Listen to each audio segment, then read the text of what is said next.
Halo teman-teman, selamat datang kembali di channel Alizuel.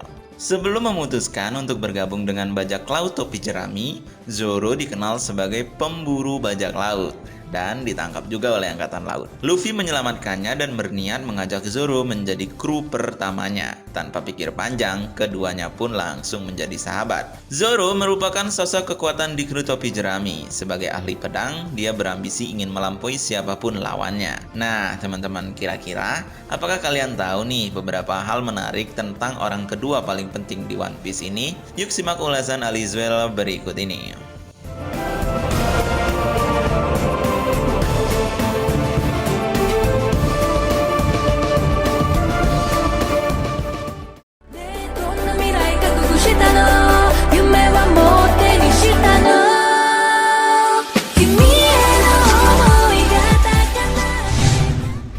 Yang pertama, terinspirasi dari bajak laut asli.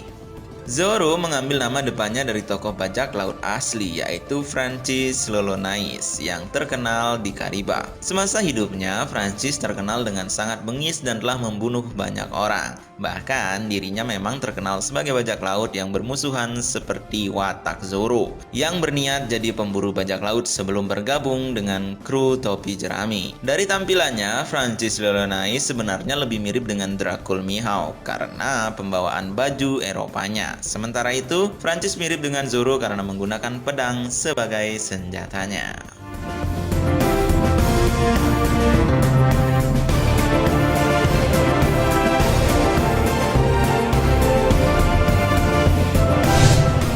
Yang kedua, selalu tersesat karena pedang kutukan. Para kru topi jerami mengenal bahwa Zoro merupakan orang yang gampang sekali tersesat. Siapapun tahu itu.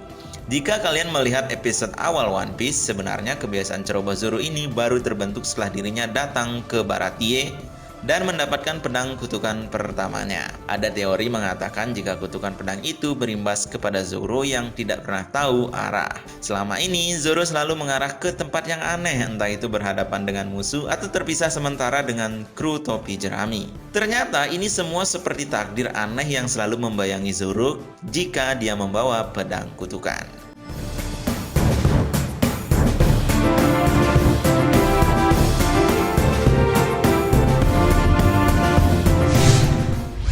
Yang ketiga, Oda punya ide lain soal Zoro. Sebelum bergabung dengan Luffy, Oda sempat punya ide jika Zoro menjadi bagian kru bajak laut Buggy. Dia direncanakan menjadi tangan kanan Buggy dan menjadi kakak tertua bagi anak buahnya. Ide itu kemudian diganti saat Zoro bertemu pertama kali dengan Luffy. Oda juga punya rencana bahwa Zoro juga punya kemungkinan untuk menjadi marinir. Beberapa kru topi jerami lainnya punya cita-cita dan pilihan kedua jika tidak menjadi bajak laut. Tapi menarik juga bisa tahu kalau Zoro ternyata punya keinginan untuk menjadi polisi atau marinir angkatan laut.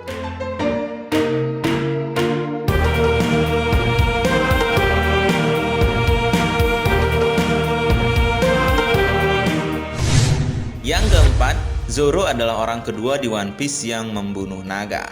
Di Pang Hazard, Zoro berhasil menebas seekor naga yang dicurigai merupakan senjata biologis milik pemerintah dunia dan Caesar Clown. Ternyata hanya sedikit orang yang bisa membunuh naga. Sebelumnya, hanya Ryuma yang diceritakan pernah membunuh naga di komik monster yang sempat Oda buat sebelum One Piece dirilis. Penampilan Ryuma di komik itu juga sangat mirip dengan Zoro. Bisa jadi, Ryuma memang jadi ide awal Oda untuk mengembangkan karakter Zoro. Uniknya, Ryuma diceritakan sebagai samurai dari Wano yang pedangnya sempat ditemukan oleh Zoro ketika hantunya dibangkitkan oleh Gecko Moria.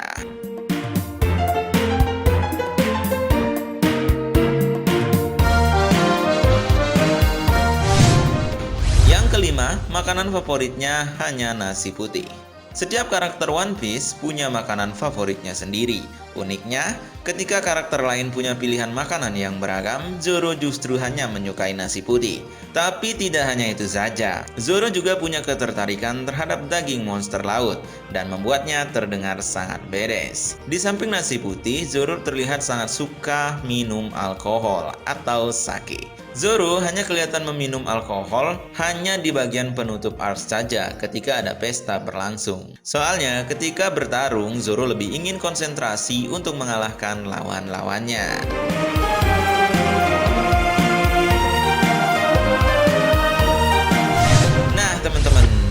adalah beberapa fakta menarik tentang Zoro si tangan kanan topi jerami. Apakah dia termasuk karakter favorit kalian?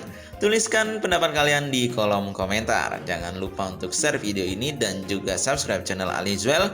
Kita bertemu lagi di video selanjutnya.